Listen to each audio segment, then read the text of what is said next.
একজন মুসলমানের উপর আরেকজন মুসলমানের 6টা হক আছে। কয়টা হক?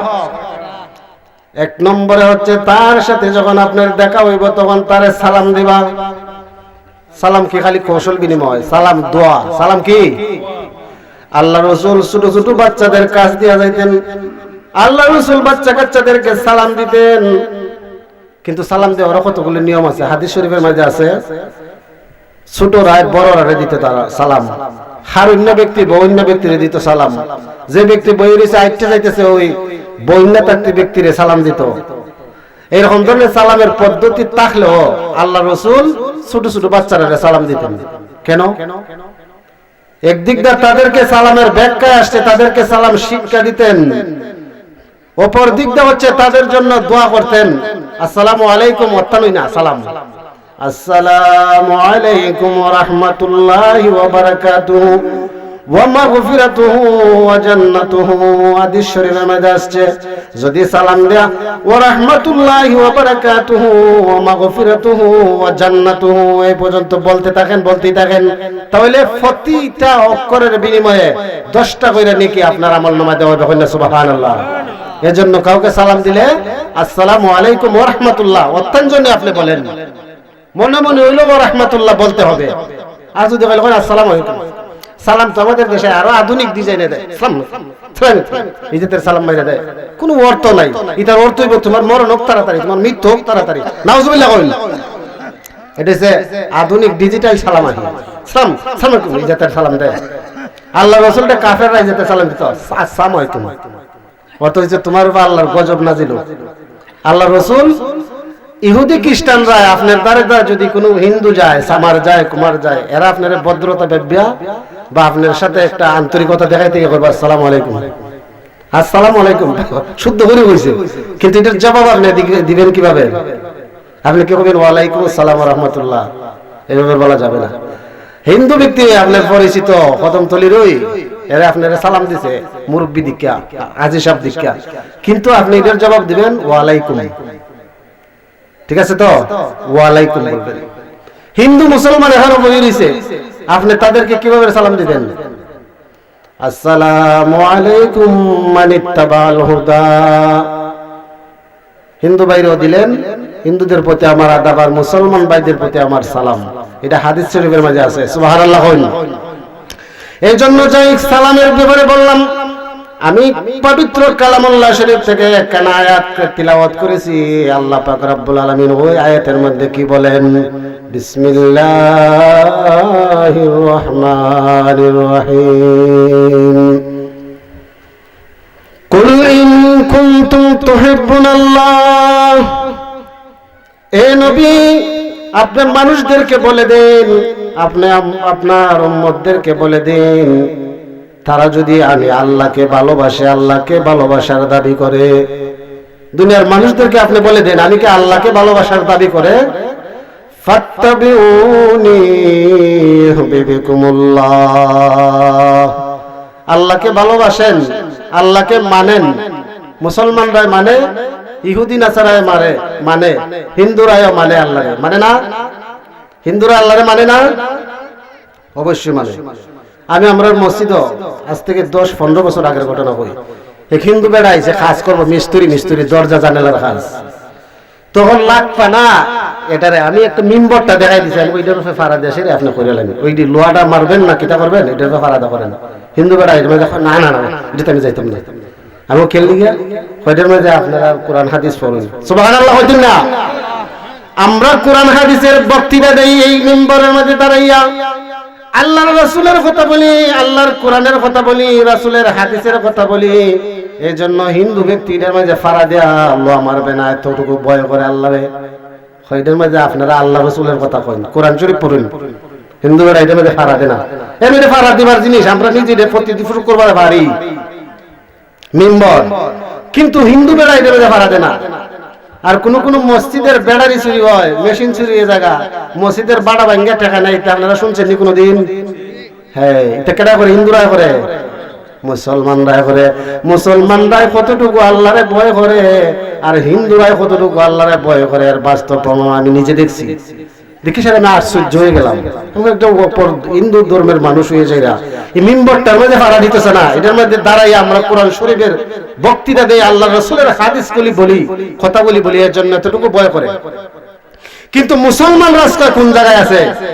মুসলমানরা মসজিদের বাড়ার টাকা ভেঙ্গা লইয়ে জায়গা, মসজিদের ব্যাটারি চুরি করে লায়, মসজিদের মেশিন চুরি করে লায়। এই জন্য আল্লাহ পাক রব্বুল আলামিন সমস্ত মানব জাতিকে যখন রূহ জগতে রাখছেন, ওই মানব জাতিকে একটি প্রশ্ন করলেন, আলাস্তু বিরাব্বিকুম, আমি কি তোমাদের প্রভু নই? সমস্ত রূহ জগৎ বলছে ক্বালু বালা, আপনি আমাদের প্রভু। স্বীকার করছি, আমরাও কেন ছিলাম, স্বীকার করছে। তারপরে বলতেছে তোমরা আমাকে সেজদা করো। আদম আলাইহিস সালামের সময় উপস্থিত হয়েছে, তোমরা আমারে সেজদা করো। কিছু সংখ্যক মানুষ সেজদা করছে, কেউ দাঁড়ায় রয়েছে, কেউ রুকুতে গেছে, আবার কেউ দ্বিতীয়বারও সেজদা করার বলছে, দ্বিতীয়বারও সেজদা গেছে, কিন্তু কেউ প্রথমবার গেছে, দ্বিতীয়বার যায় নাই। কেউ দ্বিতীয়বারও প্রথমবারও গেছে, দ্বিতীয়বারও গেছে। কেউ প্রথমবারও সেজদাতে করে নাই, দ্বিতীয়বারও সেজদায় করে নাই। আদম আলাইহিস সালাম প্রশ্ন করলেন, ও রব্বুল আলামিন, তোমাকে সবাই প্রভু বলে দাবি করছে, সবাই স্বীকৃতি দিছে, কিন্তু কেউ তোমারে প্রথমবারও সেজদা করছে, দ্বিতীয়বারও সেজদা করছে। কেউ তোমাকে প্রথমবার সেজদা করছে, দ্বিতীয়বারে সেজদা করে নাই। ভাই বাবারা, কথাটা মনোযোগ দিয়ে শুনলেন, গুরুত্বপূর্ণ কথা। আবার কেউ প্রথমবারও করছে, দ্বিতীয়বারও করছে, কেউ প্রথমবারও করে নাই, দ্বিতীয়বারও করে নাই, দাঁড়ায় রয়েছে। এটার কারণটা ব্যাখ্যাটা আমি বুঝছি না। আল্লাহর বন্ধু বলতেছে, ও রব্বুল আলামিন আল্লাহর বন্ধুকে জানাই দিতেছে যে এটার কারণ হয়েছে এটা, যারা প্রথমবার সেজদা করছে, দ্বিতীয়বার করে নাই, তারা মুসলমানের ঘরে জন্ম নিবে, কিন্তু এমন কতগুলো জঘন্যতম অপরাধ, জঘন্যতম কাজ করবে, মসজিদের মেশিন চুরি করে নেবে, মসজিদের বাড়ার থেকে টাকা লুগুলা লয়ে যাবে চুরি করে, মানুষের ধোঁকা দিবে। এই সমস্ত কারণে তার ঈমান শেষ হয়ে আসে, কাফের হয়ে আসে, দুনিয়া থেকে বিদায় নিবে। যারা প্রথমবার হইছে কিন্তু মুসলমানের ঘরে প্রথমবার সেজদা করছে, কিন্তু এমন কাজ করব মসজিদের সাথে, মাদ্রাসার সাথে, এই কাজ করার কারণে সে মুসলমান থেকে খারিজ, ইহুদি নাসারা হয়ে তার মরণ হইব। আর যে ব্যক্তি প্রথমবার সেজদা করছে, দ্বিতীয়বারও সেজদা করছে, সে মুসলমানের ঘরে হইব এবং মুসলমান অবস্থায়, ঈমানি হাল অবস্থায় মারা যাইব। আর যে প্রথমবারও সেজদা করে নাই, দ্বিতীয়বারও সেজদা করে নাই, এ কাফেরের ঘরে হইব এবং কাফের অবস্থায় মারা যাইব। যদিও নবী রাসূল পায়, নবী রাসূল পাইয়াও এখন একটা যুগ আছে, একটা সময় আছে, কোন কোন দেশের মানুষ ল্যাংটা আছে, এটা আপনি জানেননি? আপনারা জানেননি? আফ্রিকা মহাদেশের কিছু দেশ আছে, এখন এরা ল্যাংটা থাকে, কাফেরও ফিরে না, একবারই নাই কাফের। আর আফ্রিকা মহাদেশ কেন, আপনারা গেছেন কিনা জানি না, মুম্বাই একটা জায়গা, আমি গেছি সেখানে, ভারত, মুম্বাই, সৌদি আরব, কুয়েত, কয়েকটা রাষ্ট্র আল্লাহ সফর করাইছি, দেখছি। যদি আমারও বয়স অত্যন্ত কম, কিন্তু আমি এগুলা রাষ্ট্র সফর করে দেখছি। আমি মুম্বাই গেছি, একটা জায়গা গেছে, আমি সুখের মাঝে হাত দিলাইছি, এয়ারপোর্টের ভিতরে মহিলারা সবাই হাফ প্যান্ট, নাউজুবিল্লাহ হইতেন না, বুকের মাঝে সামান্য কাপড় আছে আর হাফ প্যান্ট পরে আসতেছে, অথচ পুরুষরাই ফুল প্যান্ট। এটা হচ্ছে আমাদের পাশের রাষ্ট্র ভারত, মুম্বাই, দিল্লির পরে মুম্বাই একটা স্টেশন আছে ওইটা। কিন্তু আফ্রিকা মহাদেশের কিছু মানুষ আছে, জঙ্গলি আছে, এখনো তারা উলঙ্গ অবস্থায় থাকে। এখানে আপনি ইসলামের দাওয়াত লইয়া যাবার সুযোগ নাই। যদি কোনো মানুষ যায়, সফরও যায়, ইতারে দইরে খাইলা, এগুলি তীর বইরে মাইরে খাইলা, এটা আপনারা দেখেন, ইন্টারনেট অনলাইনে অহরহ আছে, যারা ইন্টারনেট অনলাইন দেখে এরা বুঝতে পারে। যাই হোক, বলতেছিলাম, আল্লাহ রাসূল সাল্লাল্লাহু আলাইহি ওয়াসাল্লাম এর 4 জন খলিফা হইতে 1 লক্ষ মতান্তরে 1.25 লক্ষ সাহাবী হয়েছেন। এখন পৃথিবীতে কত কোটি মুসলমান আছে বলেন তো দেখি, বলেন তো পৃথিবীতে কত কোটি মুসলমান আছে? 200 কোটির উপরে, ধরলেন 200 কোটি। সারা পৃথিবীতে 200 কোটি মুসলমান আছে, 4 লক্ষ কোরআনে হাফেজ আছে সারা পৃথিবীতে, বুঝছেন? কতলা কোরআনে হাফেজ আছে। এজন্য আল্লাহ রাসূল সাল্লাল্লাহু আলাইহি ওয়াসাল্লাম দুনিয়ার জমিনে তখন যখন তাশরীফ আনছেন, তখন শেখ সাদি রহমতুল্লাহ আলাইহি শুধু জোদিস রহমাতুল লিল আলামিন মসজিদে ও শুধ হামারো ইয়া জমিন। আল্লাহ রাসূল যেদিন দুনিয়ায় তশরিফ আনছেন এদিন সমস্ত দুনিয়ার মাটিকে আল্লাহ মসজিদ বানায় দিয়েছে। কন্যা সুবহানাল্লাহ। ওই রব্বুল আলামিন ওই রাসূলকে বলতেছেন, ও নবী আপনি বলে দেন, কুল ইন কুনতুম তুহিব্বুনাল্লাহ, কোন ব্যক্তি যদি আমারে ভালোবাসে, আমি ভালোবাসার দাবি করে, ফাত্তাবিউনি ইউহিব্বুকুমুল্লাহ, তাহলে তারা যেন আমি রাসূলের ইত্তেবা অনুসরণ করে। আল্লাহকে যদি ভালোবাসার দাবি করেন তাহলে রাসূলের ইত্তেবা, রাসূলের অনুসরণ করেন। রাসূলের ইত্তেবা অনুসরণ ছাড়া আপনি মুমিন হইতে পারতেন না, আপনি খাঁটি মুমিন না। হিন্দুরা আল্লাহরে ভালোবাসে, আল্লাহরে স্বীকার করে, আল্লাহ যে একজন আছে মানে, ওই যে বলছিলাম মিম্বরের মধ্যে ফাড়াটা না ডরাইয়া আল্লাহ গজবে নি আমার ধরে লাই মরে নিতে গা, কিন্তু মুসলমানরাই ভয় করে না। ওই হিন্দুরাও আল্লাহকে মানে আর আমরাও আল্লাহকে মানি, কিন্তু যদি রাসূলকে না মানি, রাসূলের ইত্তেবা, রাসূলের অনুসরণ না করি, তাহলে আমরা মুমিন হইতে পারবো না। আল্লাহর রাসূল যে কাজগুলি করছে এবং করছেন কিয়ামত পর্যন্ত, এইগুলো আল্লাহ দলিল বানাইয়া দিয়েছে। কন্যা সুবহানাল্লাহ। এখন যদি আপনারা কইন জোহরের নামাজ আসরের নামাজ একসাথে পড়বো, হইবনি? গুনাহ হইবনি? কতক্ষণ গুনাহ হইব? আর এই হক্ত নামাজ কাজা করলে কতক্ষণ গুনাহ আপনারা শুনছেন না? 2,88,00,000 বছর জাহান্নামের আগুনে জ্বলতে হবে জান্নাত যদি খাজা করেন। এটা তো আপনারা প্রতি হুজুরাই করে, প্রতি মসজিদই করে, আমরা জানা ঘটনা। কিন্তু আল্লাহর রাসূল মক্কাতে যখন গেছেন, হজ করতে গেছেন, মদিনা কাবা করে যখন তওয়াফ করে সেরা মক্কার দিকে মিনা মুজদালিফায় গেছেন, আরাফার ময়দানও গেছেন। আরাফার ময়দানও গিয়া আমি আলহামদুলিল্লাহ নিজেও গেছি। আরাফার ময়দানও গিয়া আপনার হাজী সাহেব বলে যে হাজী সাহেব আছে এখানে, আরাফার ময়দানও একটা সময় আছে আসরের পর থেকে ধরে মাগরিব পর্যন্ত মানুষ খানতে খানতে বেহুশ হয়ে জায়গা সিধা খেলে জানেননি। এই জায়গাটার মধ্যে আল্লাহ পাক রব্বুল আলামিন আদম আলাইহিস সালাম, হাওয়া আলাইহিস সালাম 300 মতান্তরে 350 বছর খানছে পাগলের মতন, কিন্তু খানতে খানতে এত পানি বাহির হইছে, যদি পানিগুলি জমা করে রাখতো দুনিয়ার মধ্যে বিরাট সাগর হয়ে যেত। এতগুলো পানি খানছে আর চোখটা পড়ছে, খানতে খানতে চোখের মধ্যে গা হয়ে গেছে, গা খাল হয়ে গেছে। গা আদম আলাইহিস সালামের বডি তো আর আমরার মতো ছিল না, বিরাট 160 গজ 120 হাত, এত লম্বা বডির মানুষ, এত বড় মানুষের পানি তো আর আমাদের মতো 1 ফুটা পানি আইতো না। আমার পক্ষে 1/2 কেজি 250 গ্রাম 1/2 কেজি পানি বাইরে তো একবারে যাই গদিক দেওয়া যায় না। এত পরিমাণ কান্না কাঁদছেন, কানতে কানতে চোখের মধ্যে গা হয়ে গেছে। আল্লাহর কোরআন শরীফের আয়াত পড়ছে, রব্বানা যালামনা আনফুসানা ওয়া ইল্লাম তাগফির লানা ওয়া তারহামনা লানাকুনান্না মিনাল খাসিরিন। কোরআন শরীফের মধ্যে আয়াত আছে, কানতে কানতে এত পরিমাণ কাঁদছেন, কিন্তু আল্লাহ পাক রব্বুল আলামিনের মায়া লাগে নাই, দয়া লাগে নাই। যেই মাত্র বলছে আল্লাহ তোমার নামের পাশে আরশে আযমের মধ্যে, আরশের কুটির মধ্যে আমি লেখা দেখছি লা ইলাহা, ফরেন সবাই লা ইলাহা ইল্লাল্লাহু মুহাম্মাদুর রাসূলুল্লাহ সাল্লাল্লাহু আলাইহি ওয়াসাল্লাম। যে মাত্র বলেন আল্লাহ আরশের ফায়ের মধ্যে তোমার নামের সাথে যে নাম লেখা দেখছি, ওই নামের কারণে তুমি আমারে maaf করে দাও, ওই নামের উসিলায় আমারে maaf করে দাও। আল্লাহ কইরে তোর 350 বছরের কান্না চলে গেছে, ওখন যার উসিলা দিলে ওর উসিলায় তোর জিন্দেগীর সমস্ত গুনাহ খাতারে maaf করে দিলাম। কইনা সুবহানাল্লাহ। ওই জায়গাটা হইছে আরাফাতের ময়দান। আরাফাতের ময়দানের মধ্যে একটা পাহাড় আছে জাবালে রহমা, ওই পাহাড়টার দ্বারে আদম আলাইহিস সালাম হাওয়া আলাইহিস সালাম রে আল্লাহ maaf করছিলেন। এই জন্য আরাফাতের ময়দানকে বলা হয় মিলন কেন্দ্র। যিনি হাওয়া আলাইহিস সালাম আদম আলাইহিস সালাম এখানে একত্রিত হইছিলেন, মিলন হইছিলেন।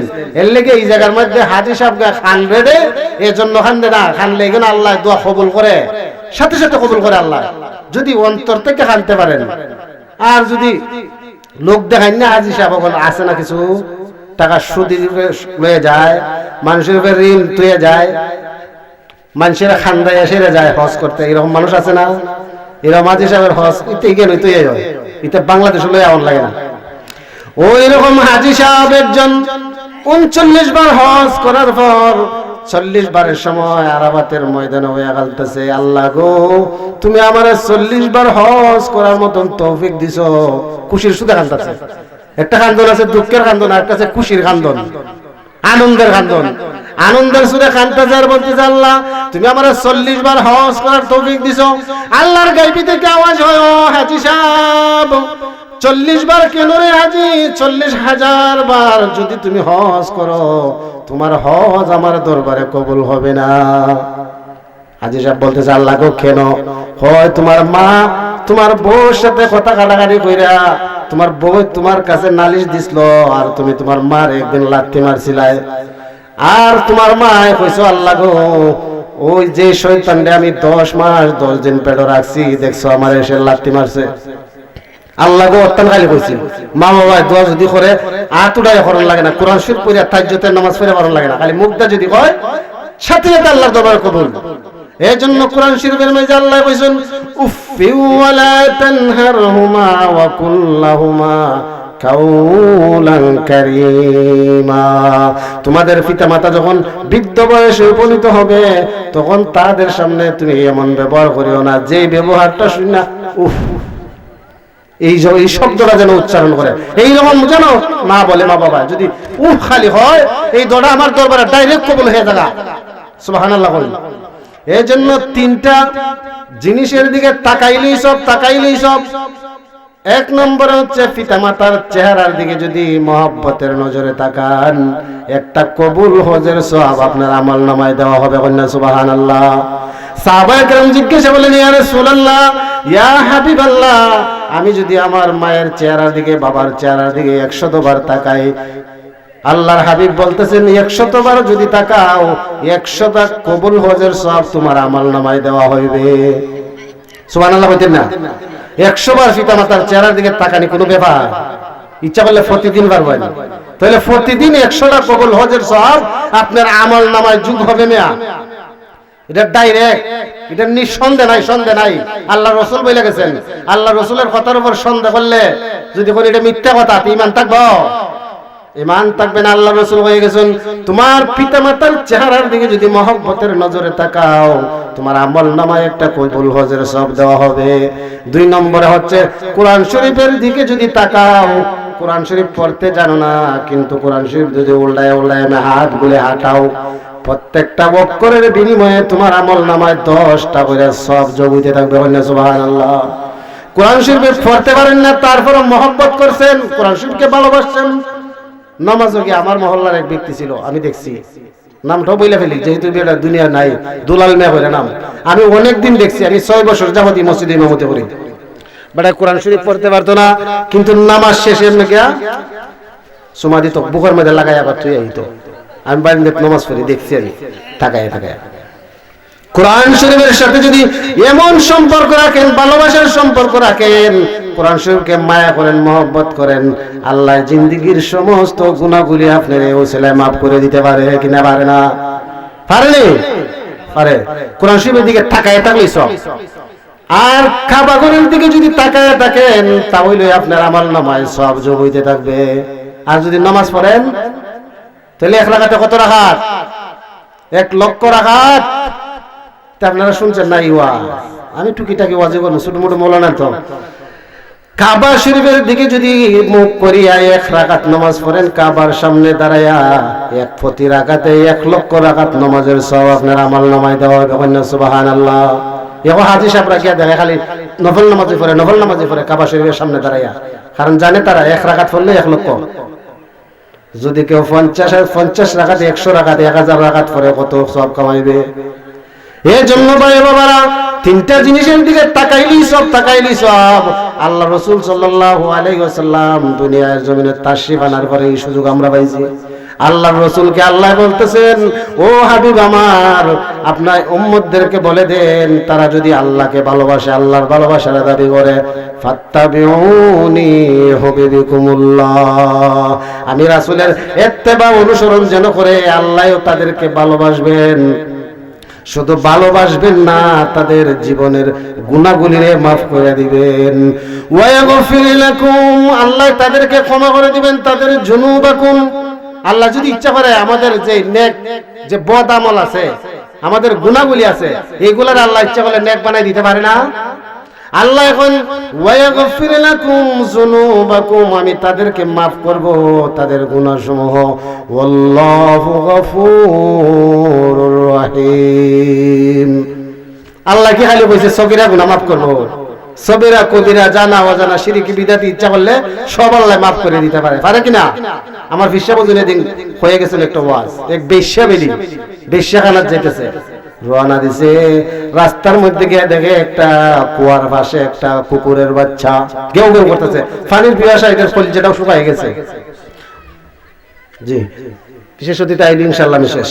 কুয়ার পাশে যখন কুকুরের বাচ্চাটা ঘেউ ঘেউ করতেছে, সাথে সাথে ওই মহিলাটা হয় আমি যদি এখান থেকে চলে যাই, কুকুরের বাচ্চাটা পানির পিপাসা পাইয়া কুয়ার মধ্যে লাফ মাইরা ফাল মাইরা পড়বো, আইটার জীবনটা যাইব শেষ, আর উঠতে পারতো।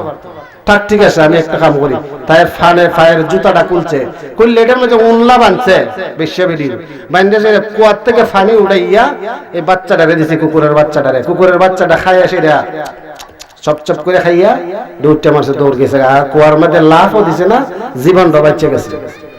আল্লাহ পাক রব্বুল আলামিন কিছুক্ষণ পরে ওই মহিলার মৃত্যু হয়ে গেছে। জাহান্নামী ফেরেশতারা আসছে তার বডি নেওয়ার জন্য, তাকে জাহান্নামে নেওয়ার জন্য। আল্লাহ পাক রব্বুল আলামিন বলতেছেন, ও জান্নাতের ফেরেশতারা, তোমরা তাকে আমি জান্নাতি বানায় দিলাম, তাকে তোমরা জান্নাতে নিয়ে যাও। সুবহানাল্লাহ বলতেন না? জান্নাতে নিয়ে যাও। কেন? সে এমন একটা কাজ করেছে, কুকুরের মতো একটা জানোয়ার যেটা সৃষ্টির মাঝে সবচেয়ে নিকৃষ্টতম প্রাণী। কুকুর শুয়োরের থেকে আরো নিকৃষ্ট, এটা জানেননি? কুকুরের বিজা শরীর যদি আপনার গায়ে লাগে, কাপড় লাগে, এই কাপড়টা নাফা, এটা তার নামাজ রোজা হবে না। কিন্তু অন্য কোন প্রাণী, শুয়োরের মতো প্রাণীও এরকম না, এটার শরীর লাগলে আপনার কাপড় নাফা হয়ে যাবে। কিন্তু মনে করেন না, আবার কুকুরের শুকনা শরীর যদি আপনার গায়ে লাগে, এটা নাফা হইতো না, এটা ফাঁক। কিন্তু বিজা শরীরটা আপনার গায়ে লাগলে সাথে সাথে নাফা। আর কত মানুষ আছে কুকুরের ফালে, আদর করে ফালে না, সে নিজে এমনি আঞ্জাটা ধরে আদর করে, মহব্বত করে। বাচ্চা কাচ্চারা বাড়ির গেদ কুত্তার বাচ্চারা হলে এমনি ঘুরতেছে, আদর করতেছে। কুকুরের লালা যদি লাগে আপনার কাপড় নামাজ হইব? কুকুর যদি আপনার ভুল বসে তো আপনার খানার ফাতিলের মধ্যে, খানার বাসনের মধ্যে মুখ দিয়ে ফেলে, ওই বাসনটারে 7 বার ধুইয়া সেটা 8 বারের সময় মাটিটা ঘষায় ধুইতে হবে, তারপর এটা পবিত্র হবে। আর না হলে এটা পবিত্র হইতো না। কিন্তু বিড়াল আছে না, বিড়ালে যদি মুখ দেলায় আপনার খাবার হয়, এই দিক দিয়ে মুখ দিছে, এই দিক দিয়ে আপনি খাইলাইনি, বাতলান ফালাই দিন, খাওয়া ওটা মাত্র খাইতে পারবেন, কিন্তু এটা ফালাই দেওয়া যে জায়গাটা খাইছি, জায়গাটা ফালাই দেওয়া উত্তম। এই বাসনটাও নাবা হয়েছে না, খানিও নাবা হয়েছে না। কুকুরের মধ্যে বিড়ালের মধ্যে কতগুলো খাসলত আছে। কুকুরের বিড়ালের শরীরের মধ্যে, বিড়ালের রুমের মধ্যে যে শরীরের জিসিমের রুম, এই রুমের মধ্যে কতগুলো অ্যান্টি অক্সিডেন্ট আছে। এইগুলা যদি শ্বাস প্রশ্বাসের সাথে আপনার যায়, তো ভিতরে ক্যান্সারের মতো রোগ, ক্যান্সারের মতো মহামারী কোনোদিন জীবনে হবে না। আর কুকুরের যদি রুমে হট্টা খাই নিতে পারেন, বা ভাতের সাথে একটু লালা খাই নিতে পারেন, তো ক্যান্সার না হয়ে আপনি মরতেন না। নাউজুবিল্লাহ করেন, কুকুর ফালতেন না, এখন দেখুন কুকুর বুঝ করে পাইলেন। আল্লাহ রাসূল সাল্লাল্লাহু আলাইহি সাল্লাম ফরমান, ওই বাড়িতে রহমতের ফেরেশতা ঢুকবে না যে বাড়ির মধ্যে কুকুর এবং জীব জানোয়ারের ছবি আছে। লা ইয়াদখুলুল জান্নাত লা ইয়াদখুলুল মালাইকাতা ফিল বাইতান ফিত তাসফির ওয়াল কিলাব। যে ঘরের মধ্যে কেউ আলোচনা করবে না, হুজুর আইলে চাইলে শেষ দেব। ওই ঘরের মধ্যে রহমতের ফেরেশতা ঢুকবে না যে ঘরের মধ্যে কুকুর এবং আছে জীব জানোয়ারের ছবি আছে। আপনারা বাদিকারা এক ঘরের মধ্যে আমি ঢুকছি একদিন, 6 বছর ধরে থাকি, তো দুই কিসের দিকে বেটার মেইন করো, বেটা এখানে ঘুমো, এখানে কুকুর বয়ে রয়েছে বিরলি বাগাইয়া, ফ্যানও চালাইল। আমি দিকে কই নাউজুবিল্লাহ, হুজুর নাউজুবিল্লাহ করছেন করে। আমি কুকুর যে আপনি দাঁড়াইবা বয়ে রয়েছে মেইন ঘরের মধ্যে আইয়া, এটা কি জানেন আপনি কুকুর থাকলে কি হয়? না জানি না হুজুর, এটা ফ্যান দিকে আইছে, ঠান্ডা লাগতো গরমের মধ্যে লেগে আইছে। আমি কই আপনার এই ঘরের মধ্যে রহমতের ফেরেশতা ঢুকবে না কেন? আল্লাহ রাসূল কইছে কুকুর এবং জীব জানোয়ারের ছবি যদি থাকে, ছবিটা যদি থাকে, এই ঘরের মধ্যে রহমতের ফেরেশতা ঢুকে না। আর এটা মেইন করে ঘুম পাতাইতেছে ফ্যানের বাতাস পায়া, নাউজুবিল্লাহ হইল। কুকুরের যদি অত আরাম দিতে চাইতে যে ঘরে তার বারিন্দার ঘরে বাংলা ঘরে একটা ফ্যান লাগাই দেন, এটা আরামে ঘুমা। এরকম কাজ করবেন কেন আপনি মুসলমান হইয়া? এই জন্য ভাই বাবারা এইরকম কাজ করতে হবে যেটা আল্লাহ রসুল করছে, আল্লাহ করছেন এবং আল্লাহ রসুল খৈরাত দেখাইছেন আমাদেরকে। আল্লাহ বলছিলাম শুরুতে, আল্লাহ রসুল যে কাজটা করছেন কিয়ামত পর্যন্ত এই কাজটা আমাদের জন্য ফরজ হয়ে গেছে। কাবা ঘরে গেলে, মক্কা শরীফ গেলে জোহর আসরের নামাজ একসাথে পড়ন লাগে, এটার কসর। মাগরিব এবং এশা একসাথে পড়ন লাগে, আজ যা করছেন না, এটার নাম হচ্ছে কসর। যদি আপনি কোন বাড়িতেও কসর করবো, বাড়িতেও আসর মাগরিব আসর জোহর আসর একসাথে পড়বো, মাগরিব এশা একসাথে পড়বো, তাহলে আপনি ইমানদার থাকবেন? কাফের হয়ে যাবেন কেন সাথে সাথে? কত জঘন্যতম অপরাধ। কিন্তু আল্লাহর হাবিব যে কাজটা করছেন, এই কাজটা কিয়ামত পর্যন্ত যত হাজিরা হাজি সব মক্কা এবং মদিনায় যাইবে, 2 ওয়াক্তের নামাজ একবারে আদায় করবে, কসর করবে। আল্লাহ রসুল কইরা গেছেন দীক্ষা, এটা আমাদের জন্য। রাসূলের শান কত, রাসূলের মান কত, রাসূলের ইজ্জত কত। আর এখন সমাজের কিছু মানুষ বলে রাসূল তো আমাদের মতো ছিল, বিয়া শাদী করছে, খাইছে দাইছে, বাচ্চা কাচ্চা হইছে। নাউজুবিল্লাহ কইন। আল্লাহ রসুল যে কাজটা করছেন, যদি এই কাজটা আপনি করেন আপনার ঈমান থাকবে না, সাথে সাথে আপনি কাফের। যদি হালাল মনে করে এটা করেন, রাজশাহীর এক বেড়া এদিন দেখছি 7টা বিয়া করছে। সাংবাদিক প্রশ্ন করে, তুমি 7টা করছো কেন, এটা কি শরীয়তে জায়েজ? আমার মা ওসিয়ত করে গেছিল 7টা করছি। নাউজুবিল্লাহ কইল। এই 7টা বিয়া করার কারণে তার সম্পূর্ণ 7টা বিবি 4টা বাদে আর বাকিটা হারাম হয়ে গেছে। 4টা শরীয়তে জায়েজ আছে, আল্লাহ রাসূল করছে কি 9টা থেকে 11টা 13টা। আপনি কি পারবেন? আপনার জন্য জায়েজ নেই। এবারে এটা কেমনে করে? আর মুসলমান হয়েছে, সে মুসলমান, তার নাম রবিজুল আলম, দেখেন ইন্টারনেটে আছে, সারা ফেসবুকে। কত বড় জঘন্যতম অপরাধ। আল্লাহ রাসূল সাল্লাল্লাহু আলাইহি ওয়াসাল্লামের সাথে শামিল হইতে চায়, আল্লাহ রাসূলের সাথে যদি কোনো ব্যক্তি বাড়িতে হজের কাজটাও বাড়িতে করে, সাথে সাথে করতে দেরি হবে, তার ঈমানটা তালাক হইতে দেরি হবে না। এই জন্য আল্লাহ পাক রব্বুল আলামিন কইন, ও হাবিব আমার, আপনার উম্মতদেরকে বলে দেন, তারা যদি আমি আল্লাহকে ভালোবাসার তোমার বান্দাদেরকে মানুষদেরকে বলে দাও, যদি আমি আল্লাহকে ভালোবাসার দাবি করে, তাহলে যেন রাসূলের ইত্তেবা, রাসূলের অনুসরণ করে, তাহলে আমি আল্লাহ তার জীবনের গুনাহগুলি maaf করে দিব। তার জীবনের সগীরা গুনাহ না সগীরা কবিরা যা আছে সব গুনাহ আল্লাহ maaf করে দিব। আচ্ছা ঠিক আছে, তো আমি তাদের জীবনের গুনাহগুলিকে maaf করে দিব। ওয়া ইয়াগফির লাকুম যুনুবাকুম ওয়াল্লাহু গফুরুর রহিম। ওখান আল্লাহর রাসূলকে যদি ভালোবাসেন, আল্লাহর রাসূলের কথা মানেন, তাহলে নামাজ পড়ার দরকার আছে নি? নামাজ পড়ার দরকার আছে নি? জোরে বলেন না কেন? না খালি কয় দিন, কয় ওয়াক্ত নামাজ? 4 ওয়াক্ত না 5 ওয়াক্ত?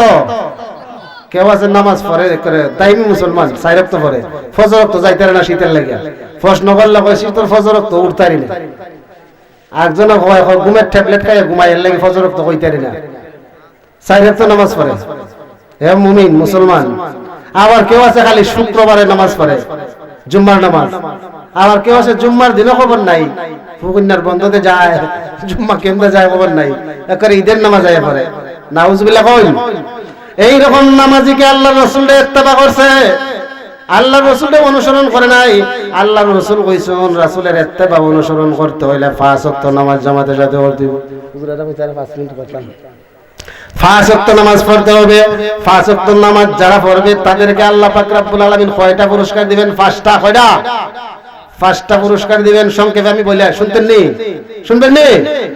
5টা পুরস্কার দিবেন। ওই 5টা পুরস্কার কি আপনাদের বইলে আমার ওয়াজ শেষ। আল্লাহ রাসূল সাল্লাল্লাহু আলাইহি ওয়াসাল্লাম ফরমান, যারা ফজরের নামাজ ছাইড়া দেয়, এরা চেহারার উজ্জ্বলতা নষ্ট হয়ে যায়, চেহারার উজ্জ্বলতা নষ্ট হয়ে যায়। যারা জোহরের নামাজ ছাইড়া দেয়, এটা পুরস্কার কইতেছি না, এটা কইতেছি দুনিয়ার, আপনি দেখবেন দুনিয়া সাধারণ এরকম অবস্থা হয়ে যায় মানুষের। জোহরের নামাজ যদি ছাইড়া দেন, আপনার খামাই রোজগারের মাঝে বরকত কমে যাইব। দেখা গেছেন তার আগে 30,000 খামাই আইছেন, কিন্তু বাইরে দেখবেন এক সপ্তাহে 30,000 শেষ। এক বাজার 2 বাজার খাইছেন, আর কেমন দেখেছে কইতার দিনে কেন? এই টাকার মাঝে মুরাদ নাই, বরকত নাই। খামাই রুজিতে বরকত কমে যাবে, আয় রুজি আপনার আয়ু কমে যাবে যদি আসরের নামাজ ছেড়ে দেন।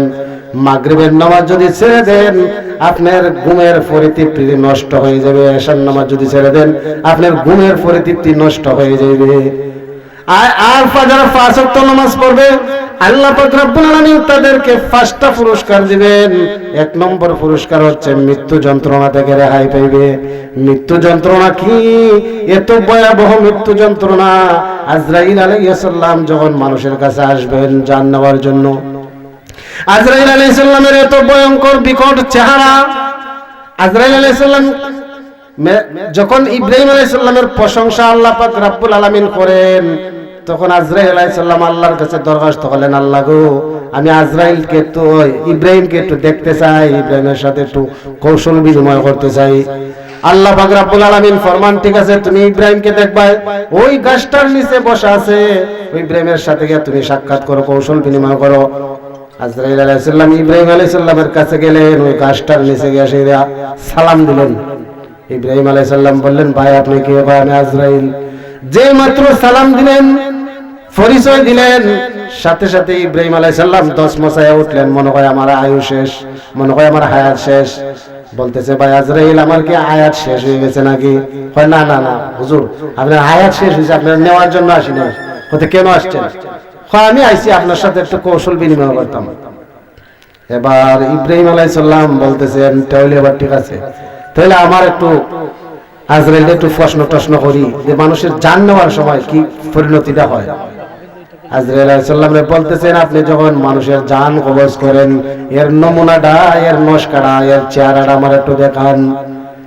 আজরাইল আলাইহিস সালাম বলতেছেন, ভাই ইব্রাহিম, আপনি তো খলিলুল্লাহ, আপনি তো খলিলুল্লাহ, আল্লাহর খলিল, আল্লাহর বন্ধু, কিন্তু আমি আজরাইল আলাইহিস সালাম আপনার সাথে কৌশল বিনিময় করতে আইছি।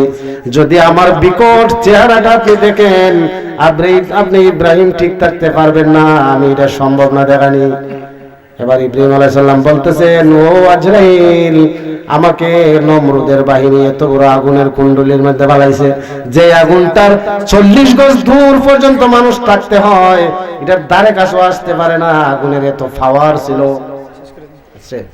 অত বড় আগুনের মধ্যে ফেলাইছে, তারপর আমি ভয় পাই না, আর তুমি কইতেছো তুমি আজরাইলের চেহারা দেখে আমি ভয় পাইমু, এটা কখনো সম্ভব না, দেখাও। এটা কইছে শেষ দিলেছে সংক্ষেপে। এবার আজরাইল আলাইহিস সালাম বলতেছেন, আমার চেহারার নমুনাটা যদি দেখতে চাও, তাহলে তুমি চক্ষুটা বন্ধ করে একটু বাম দিকে তাকাও। যেই মাত্র ইব্রাহিম আলাইহিস সালাম চক্ষুটা বন্ধ করে বাম দিকে তাকাইলেন, সাথে সাথে দুনিয়ার মধ্যে বেহুশ হয়ে পড়ে গেলেন। এখন তার উম্মতেরা কয়েকজনে তারা হুশ করছে, পানি মাথায় হুশ করছে, পরে আজরাইল আলাইহিস সালামের সামনে দিকে আবার তাড়াতাড়ি তুমি আমার সামনে থেকে সরে যাও। বাবা রে, তোমার যে ভয়ঙ্কর চেহারা দেখছি, এই রকম চেহারা নিয়ে বাবা যারা বদকার মানুষ, তাদের কাছে আজরাইল আলাইহিস সালাম আপনি আমার কাছে আসবেন। যদি আমাদের ঈমান ঠিক না থাকে, যদি আমরা নামাজি না হই, তাহলে আজরাইলের চেহারা দেখে প্রস্রাব পায়খানা করে দুনিয়া থেকে বিদায়, নাফাক অবস্থা বিদায় নেবেন। এই জন্য নামাজ পড়ার দরকার আছে নি ভাই?